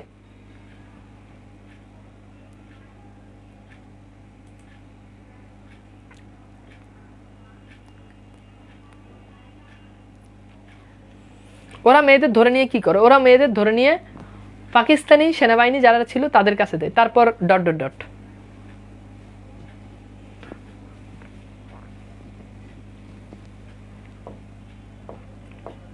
কি হবে বলো? গমগমে। ঠিক আছে, এই যে আমরা একটু আগেই দেখেছি কি হবে, গমগমে। ফাইন, এইবার আসো খেয়াল করো, দেখো দ্বিতীয়বার আল্লাহর মহত্ব ঘোষণা করার সুযোগ তার আর মেলেনি, মানে এর পরে তাকে মেরে ফেলা হয়েছে। এর আগে সম্পূর্ণ অন্যরকম ধ্বনি করে লোকটা পড়ে যায় রাস্তার উপর। সেদিন সকালে বৃষ্টি ছিল না, আজ বৃষ্টির সকালে মিলিটারি কি ওই দৃশ্যের পূর্ণ ঘটনার পায় তারা করেছে। এখন তো কোনো নামাজের ওয়াক্ত নেই, তবে আজান দেওয়া কি করে? এরা বোধ হয় যে কোনো সময় নামাজের ওয়াক্ত ঘোষণা করে নতুন হুকুম জারি করেছে। মানে মিলিটারি যা ইচ্ছে তাকে কোনো নতুন হুকুম জারি করছে কিনা। মিলিটারি যখন যাবতীয় গাড়ি থামাচ্ছে, গাড়ির মানে এবার গাড়িগুলো থামাচ্ছে, গাড়ির প্যাসেঞ্জারদের থামিয়ে দাঁড় করিয়ে দেয় রাস্তার ধারে। তারপর দেখো অনেক দল মিলিটারি স্ট্যান্ড গান তাক করে রেখেছে, মানে এভাবে স্ট্যান্ড গান দিয়ে, মানে ওই যে তাদের যে বড় বড় পিস্তলগুলো রয়েছে এগুলো ইয়ে করে রেখেছে এই মানুষের শাড়ির উপর। অন্য একটি দল ফের ওই সব লোকদের জামা কাপড়, শরীরের গোপন জায়গাগুলো তল্লাশি করতেছে, একদম জামা কাপড়ের সারাও শরীরের সব গোপন জায়গাগুলো তল্লাশি করতেছে, কারণ কেউ কোনো কিছু নিয়ে যাচ্ছে কিনা সেটা।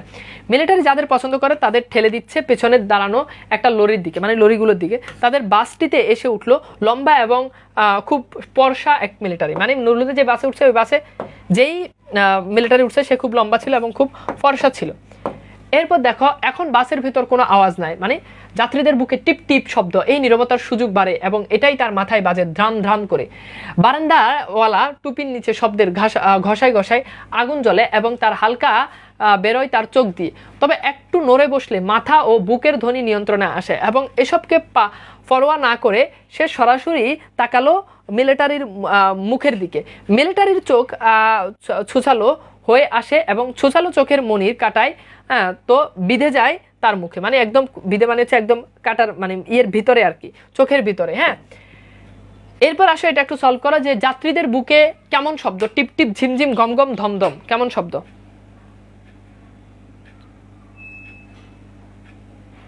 লরি কি ভাইয়া? লরি হচ্ছে ছোট ছোট যে গাড়িগুলো ছিল, গাড়ি, লরি মানে হচ্ছে গাড়ি, জিপ টাইপ ছোট যে গাড়ি, ঠিক আছে, ওইগুলো আর কি। ভাই সফরসা কি? এটা মানে ফর্সা হবে আর কি, বুঝতে পেরেছ?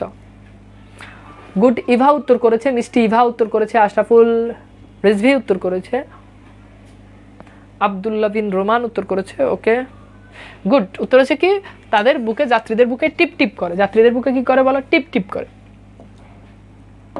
আচ্ছা, এরপর খেয়াল করে দেখো সেও তার চোখের বোতা কিন্তু গরম চাউনিটা, হ্যাঁ, চাউনিটাকে স্থির করে আলগোছে বিছিয়ে দেয় মিলিটারির খাড়া নাকে, ছুটলো চোখে। তারপর দেখো গোপের নিচে ও নাক, গোপ ও চোখের আশপাশে ও নিচে লালচে চামড়ায়। এতে কাজ হলো মিলিটারির চোখে চোখ সরে যায়, তার মুখ থেকে নেমে পড়ে রেইনকোটের উপর। মনে হয় মানে এবার তার উপরে নাক দেখতেছে, মুখ দেখতেছে, এরপর মিলিটারি চোখ পড়ে রেইনকোটের দিকে। মনে হয় রেইনকোটের পানির ফোঁটাগুলো লোকটা গুনে গুনে দেখছে, মানে খুব ভালো করে রেইনকোটটা দেখতেছে, এই জন্য এটা বলছে। ভেতরের তাপে এইসব পানির ফোঁটা দেখে মিলিটারি তো মেরে যাওয়ার কি হলো। এরপর খেয়াল করে, এরপর বলছে লোকটা কি এতগুলো রক্তের চিহ্ন দেখে, রেইনকোটে বৃষ্টির ফোঁটা, তারপর হচ্ছে গোপাগুনি গুনতি সেরে মিলিটারি হঠাৎ বলে উঠে আগে বাড়ো, মানে আগে যাও।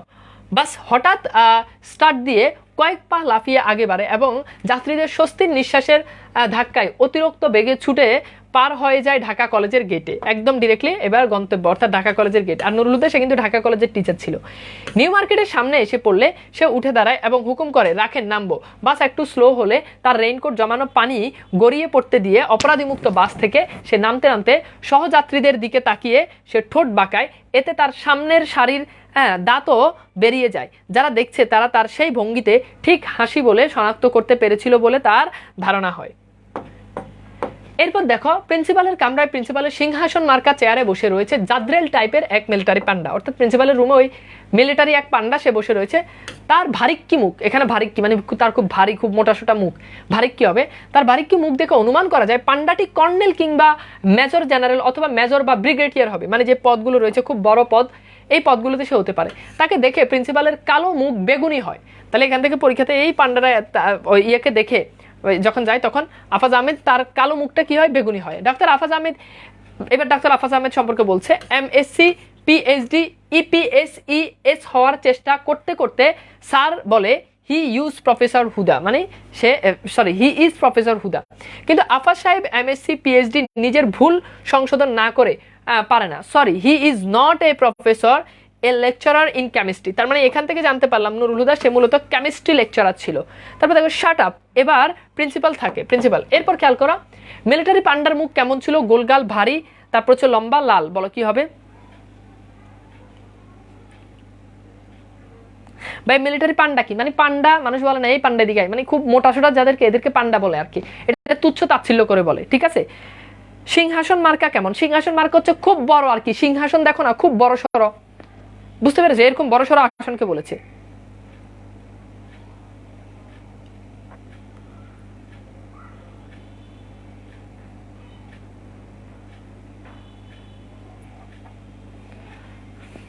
দেখো কি হবে,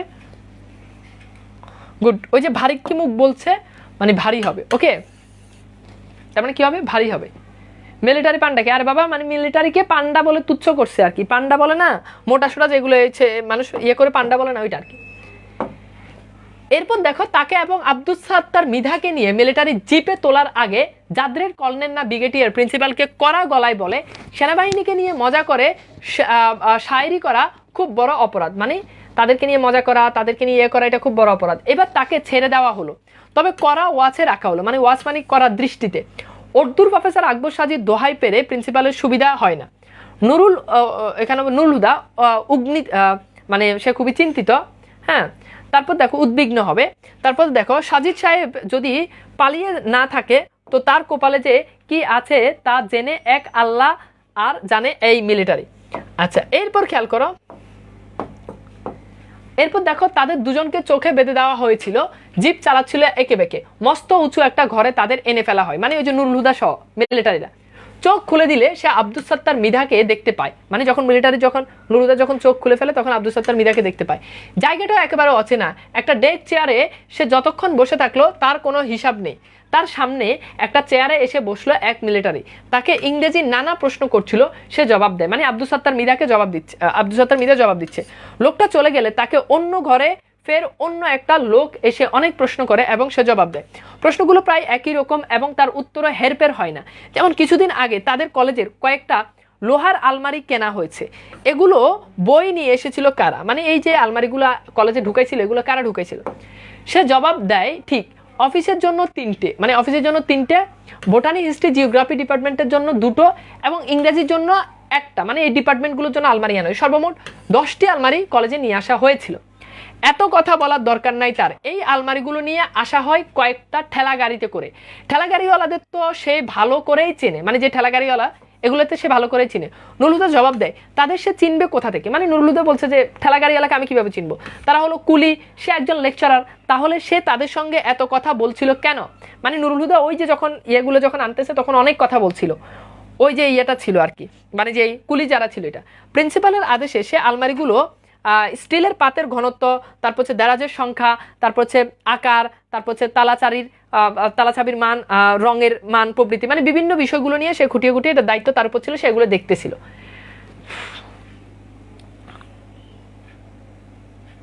একটু কথা বলবা না, এই যে ফার্স্ট পেপার ক্লাস নেওয়া খুব কষ্ট, মানে এভাবে ধরে ধরে প্রত্যেকটা লাইন বাই লাইন পড়া এটা খুব কষ্ট, মানে ব্যাকরণের ক্লাসে এত কষ্ট না। ফার্স্ট পেপারের ক্লাস যেদিন নিই মানে ওই দিন মানে ফার্স্ট পেপার ক্লাস নেওয়া খুব ডিফিকাল্ট, খুব কষ্ট, মানে এইটা সেকেন্ড পেপারের ক্লাসে তো অনেক জিনিস আমি লিখতেছি, লিখে লিখে জিনিসটা বুঝাচ্ছি, এটাতে কোনো প্রবলেম না, কিন্তু দেখে দেখে তাকিয়ে থাকা এই জায়গাতে আবার প্রত্যেকটা লাইন ধরে ধরে বুঝানো, এটা খুব মানে খুব ডিফিকাল্ট একটা কাজ, খুব ডিফিকাল্ট কাজ। তা আবার তোমরা অনলাইনে সারাক্ষণ এদিকে তাকাই থাকতে হয়, ওখানে তো তোমাদের কমেন্ট পড়তেছি সেকেন্ড পেপারের ক্লাসে এত ইয়ে লাগে না, কিন্তু ফার্স্ট পেপার ক্লাসগুলো ফার্স্ট পেপার ক্লাসগুলোতে একটু অ্যাটেন্টিভ থাকবা, প্রত্যেকটা লাইন লাইন ধরে বুঝাচ্ছি, চাইলে মূল বিষয় গুরুত্বপূর্ণ লাইনগুলো ধরে বুঝে দিতে পারতাম, তা তো করতেছি না, লাইন বাই লাইন বুঝাচ্ছি, ঠিক আছে।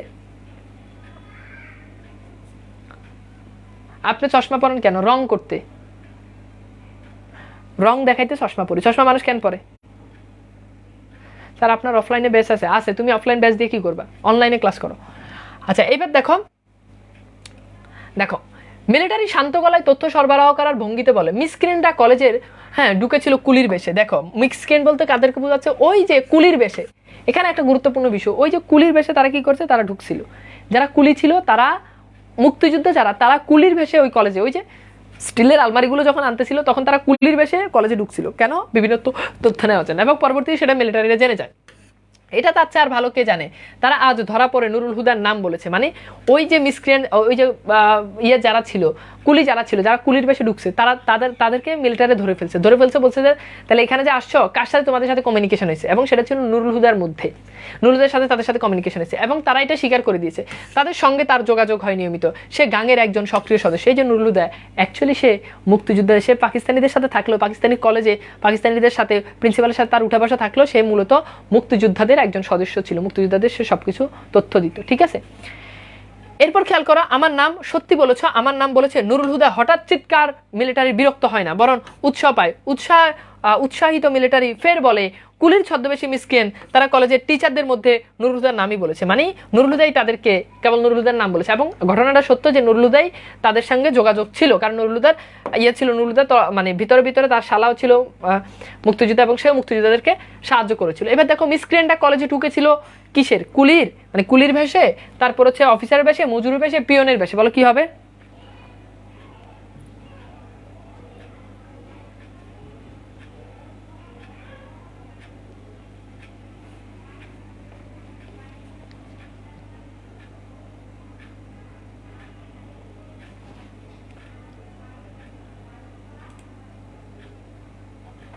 বুঝছো? গ্যাং কি? গ্যাং বুঝো না? দল আর কি, দল। গাং না, এটা গ্যাং হবে, গ্যাং মানে দল, ঠিক আছে। গুড। এটা কি হবে বলো? কুলির বেশে। আচ্ছা, এরপর দেখো নুরুল হুদা অবাক হয়ে তাকিয়ে থাকে। তারা কি তাকে চেনে? কেমিস্ট্রি ডিপার্টমেন্টের আলমারি সাজিয়ে রাখার সময় এক কুলি দাঁড়িয়েছিল তার গা ঘেঁষে। তখন সে ঘোরতোর বর্ষাকাল, ঢাকায় এবার বৃষ্টি হয়েছে খুব রাত দিন, এই বৃষ্টি নিয়ে সে কি যেন বলেছিল, তাকে কুলিটা বিড়বিড় করে উঠে। বর্ষাকালে তাজুদ, হ্যাঁ। তারপর দেখো কথাটা দুবার বলেছিল, এর মানে কি? হ্যাঁ, এর মানে হচ্ছে স্টাফ রুমে একজন একদিন ফিসফিস করছিল, বাংলার বর্ষা তো শালার জানে না, রাশিয়ার ছিল জেনারেল উইন্টার, আমাদের আছে, হ্যাঁ, তারপর আমাদের আছে কে? General monsoon. এখানে দুইটার কথা বলা হচ্ছে। ওই ছদ্মবেশী ছেলেটা কি এই কথাটা বুঝেছিল? তার উপর তাদের এত আস্থা, উৎসাহের নুরুল হুদা এদিক ওদিক তাকায়, তার মৌনতা মিলিটারিকে আরেকটু নিশ্চিত করে, মানে সে যখন মন খারাপ করে, মৌন হয়ে যায়, তখন বোঝায় যে নুরুল হুদা আসলে অপরাধী, এবং নুরুল হুদা তাদেরকে খবর দিয়েছিল। কতক্ষণ পর সে বুঝতে পারে না, মিলিটারি তাকে ফের একই প্রশ্ন করে জবাব না পেয়ে প্রবল বেগে দুটো ঘুষি লাগায় তার মুখে, মানে নুরুল হুদার মুখে দুটো ঘুষি দেয়। প্রথম ঘুষিতে সে কাত হয়ে পড়ে, দ্বিতীয় ঘুষিতে পড়ে যায় মেঝে থেকে তুলে তাকে মিলিটারি ফের জিজ্ঞেস করে ওদের আস্তানা কোথায়, সে খবর তার তো ভালোভাবেই জানা আছে। সে জবাব দেয় হ্যাঁ, মানে বলেছে যে মিসক্রিয়েন্ট, মানে যারা মুক্তিযুদ্ধ যারা ছিল তাদের আস্তানা কোথায় এটা তো তুমি খুব ভালো করেই জানো, আমাদেরকে বলো। তারপর দেখো, ওই ঠিকানা বলে দিলেই তো তাকে সসম্মানে ছেড়ে দেওয়া হবে, এই নিশ্চয়তা দিয়ে তাকে পাউরুটি ও দুধ খাওয়ানো হয়। মানে নুরুল হুদাকে এবার সবকিছু খাওয়াই, বলে যে তোমাকে ছেড়ে দিব, তুমি জাস্ট এই লোকেশনটা, তাদের লোকেশনটা দাও। তাকে ভাবতে সময় দিয়ে মিলিটারি চলে যায়, বলছে যে তুমি ভাবো তুমি কি করবা। কতক্ষণ পর সে জানে না। মিলিটারি ফিরে এসে ফের বলে মিসক্রিয়েন্টদের ঠিকানা তো তার জানা আছে। সে ফের জবাব দেয় হ্যাঁ, কিন্তু পরের প্রশ্নের জবাব না পেয়ে মিলিটারি তাকে নিয়ে যায় অন্য একটি জায়গায়। পরের প্রশ্ন কোনটা? যে তুমি তো জানো, তাহলে লোকেশনটা বলো। কিন্তু সে পরের প্রশ্ন আর লোকেশন সে বলে না। তার বেটেখাটো শরীর, তার মানে এখান থেকে জানা যায় যে নুরুল হুদা কেমন ছিল, বেটেখাটো, খুব ছোটখাটো শরীর ছিল, যেটা আমরা আগেও দেখেছি। নুরুল হুদা যখন রেইনকোটটা যখন গায়ে দিয়েছে তখন তার গোড়ালি পর্যন্ত ঢাকা গিয়েছে। বেটেখাটো শরীরটাকে ঝুলিয়ে দেওয়া হলে ছাদের লাগানো একটা আংটার উপর, মানে একদম ঝুলিয়ে দিয়েছে তার শরীরটাকে। তার পাছায় চাবুকের বাড়ি পরে সপাত। এখান থেকে পরীক্ষাতে প্রশ্ন আসবে যে চাবুকের বাড়ি কেমন? উত্তর হচ্ছে সপাত, মানে খুব র্যান্ডমলি তাকে নুরুল হুদাকে এবার চাবুক দিয়ে মারতে থাকে। তবে বাড়িগুলো বিরতিহীন পড়তে থাকায় কিছুক্ষণের মধ্যে সেগুলো নুরুল হুদার কাছে মনে হয় স্রেফ উৎপাত বলে, মানে এগুলো তার কাছে খুব একটা লাগতেছে না, কারণ সে আর মানে দেশপ্রেমে উজ্জীবিত হয়েছে, মুক্তিযোদ্ধাদের লোকেশন সে আর দিচ্ছে না। মনে হচ্ছে যেন বৃষ্টি পড়ছে মিন্টুর রেইনকোটের উপর, এই যে মিন্টুর রেইনকোটের উপর মনে হচ্ছে বৃষ্টি পড়ছে, তার কাছে খুব একটা লাগতেছে না। রেইনকোটটা এরা খুলে ফেলেছে, কোথায় রাখলো কে জানে, কিন্তু তার তার শরীরে এখনো লেগেই রয়েছে বৃষ্টির মতো চাবুকের বাড়ি পরে তার রেইনকোটের মতো চামড়ায়। আর সে অবিরাম বলেই চলে মিসক্রিয়েন্টদের ঠিকানা তার জানা আছে, শুধু তার শালার নয়, তার ঠিকানা জানার মধ্যে কোনো বাহাদুরি নাই। সে ছদ্মবেশী কুলিদের আস্তানা চেনে, তারাও তাকে চেনে, এবং তার উপর আস্থাও কম নয়, মানে তার উপর তারা আস্থা রাখে, সুতরাং সে লোকেশন দিবে না।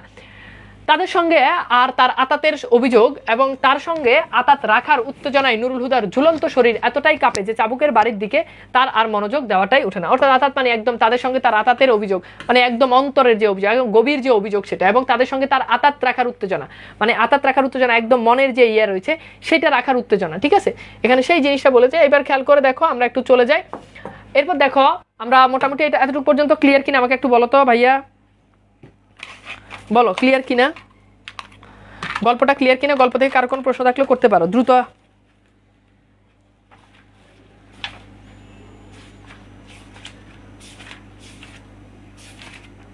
ক্লিয়ার?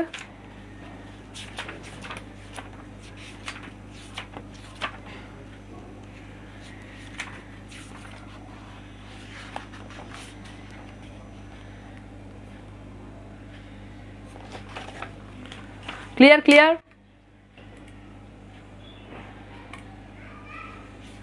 বুঝলে বলো, না কোথাও কোনো প্রবলেম থাকলে বলো, আমি সলভ করে দিই।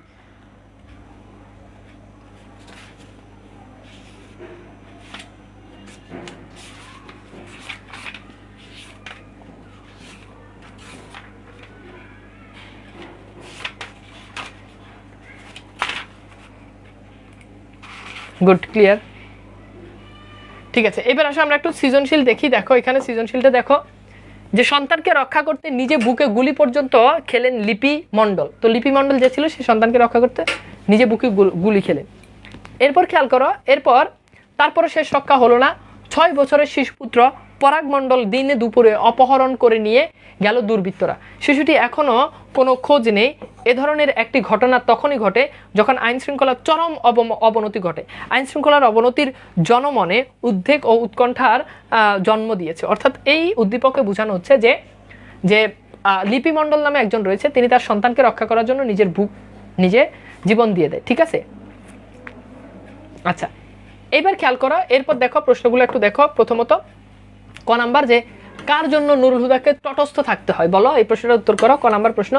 2 নাম্বার, নুরুল হুদার স্ত্রী কেন বাড়ি পাল্টানোর জন্য হন্য হয়ে লেগে পড়েছেন, কেন, এটা ব্যাখ্যা করতে হবে। নুরুল হুদার স্ত্রী মূলত তার শালককে বাঁচানোর জন্য, ঠিক আছে, তার শালককে বাঁচানোর জন্য।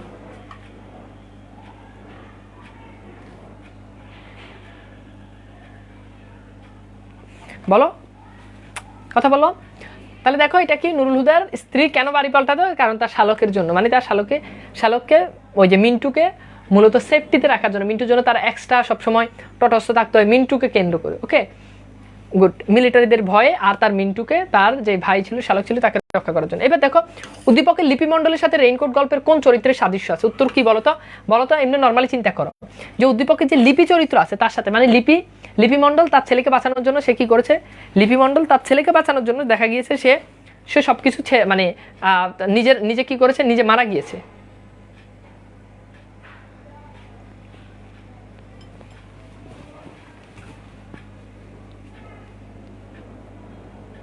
গুড, অনেকে বলছে আসমা, না, তটস্থ থাকে সবসময় মিন্টুর জন্য। এইবার প্রথম প্রশ্নটা আমরা বুঝলাম যে মিলিটারিদের ভয় আর তার শালার জন্য, তার শালা মিন্টুর জন্য, হ্যাঁ, তার কি করে, বাড়ি চেঞ্জ করে। তো লিপি মণ্ডলের সাথে আমরা দেখতে পাই যে এখানে নুরুল হুদার মিল রয়েছে। নুরুল হুদা সর্বশেষ সে সবার আস্তানা জানে, মানে লিপি মণ্ডল নিজের ছেলের জন্য জীবনটাকেই উৎসর্গ করে দিয়েছেন। আর এদিকে আমরা দেখতে পাই যে নুরুল হুদার দেশের জন্য, জাতির জন্য, মুক্তিযোদ্ধাদের জন্য সে কি করেছেন, মুক্তিযোদ্ধাদের জন্য সে তাদের লোকেশন দেয় নাই, বিনিময় সে নিজের জীবনটাকে সে দিয়ে দিয়েছে। ঠিক আছে, বিনিময় সে নিজের জীবনটাকে দিয়ে দিয়েছে। এরপর দেখো উদ্দীপকে সন্তানহারা লিপিমণ্ডল যেন রেইনকোট গল্পের নুরুল হুদারই প্রতিনিধিত্ব করে, উক্তিটি বিশ্লেষণ করে। অর্থাৎ এই যে উদ্দীপকটা যে পড়লাম এখানে দেখা যায় যে সন্তান, অবশ্যই যেটা বলে দিয়ে যে সন্তানহারা যে লিপিমণ্ডল ছিল সে যেন নুরুল হুদারই। তো এখানে আমরা প্রথমত উদ্দীপকের কাহিনীটা বর্ণনা করবো, উদ্দীপকে আমরা এটা দেখতে পাই। অ্যান্ড সেকেন্ড স্টেপে এসে আমরা যেটা করব সেটা হচ্ছে যে আমরা দেখতে পাই রেইনকোট গল্পে নুরুল হুদা যে চরিত্রটি আমরা পেয়ে থাকি, সেই নুরুল হুদা তিনি মুক্তিযুদ্ধের জন্য তিনি তার নিজের জীবনকে ত্যাগ করে দিয়েছেন, এবং মুক্তিযোদ্ধার জন্য মুক্তিযোদ্ধাদের তার কাছে যখন মুক্তিযোদ্ধাদের সন্ধান জানতে চায় তখন সে সন্ধান জানতো কিন্তু সে দেয় নাই, এবং না দিয়ে নিজের জীবনকে কি করেছে, ত্যাগ করে দিয়েছে, এবং মুক্তিযোদ্ধার হাতে নিজের জীবনকে সঁপে দিয়েছে। ঠিক আছে, ক্লাসের নোটিফিকেশন পাই না অন্য কি কারণে, হ্যাঁ ক্লাসের নোটিফিকেশন পাও না, ওখানে সেটিংয়ে গিয়ে ইয়ে করে দিও। ঠিক আছে,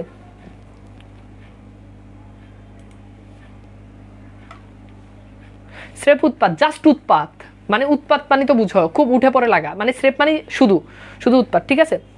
আচ্ছা, তো এইগুলো একটু ব্যাখ্যা করে সুন্দর করে প্রশ্নগুলো এই টাইপ আসবে, অর্থাৎ উদ্দীপকের সাথে রেইনকোট গল্পের একটা মিল থাকবে। তোমাকে একটু জানিয়ে দাও যে আজকের গল্পটা বুঝতে পেরেছো কিনা, বা কেমন হয়েছে, মোটামুটি তোমাদের দূর হয়েছে কিনা। হ্যাঁ, ভয় একটু ভালো করে বাসায় পড়বা, আর সৃজনশীলগুলো একটু বেশি প্র্যাকটিস করবা, লাইন বাই লাইন আমি তো বুঝিয়ে দিই। আর একটু যে এই কাজটা করতে হবে সেটা হচ্ছে তোমাদেরকে একটু বাসাতে সৃজনশীল গাইড বই কিনে, যে কোনো গাইড বই, লেকচার, পাঞ্জেরি এগুলো কিনে একটু, ওখানে অনেকগুলো সৃজনশীল থাকে, সৃজনশীলগুলো একটু প্র্যাকটিস করো। ওকে, তো সবাই ভালো থাকবা, সুন্দর সুস্থ থাকবা। ওকে, আল্লাহ হাফেজ।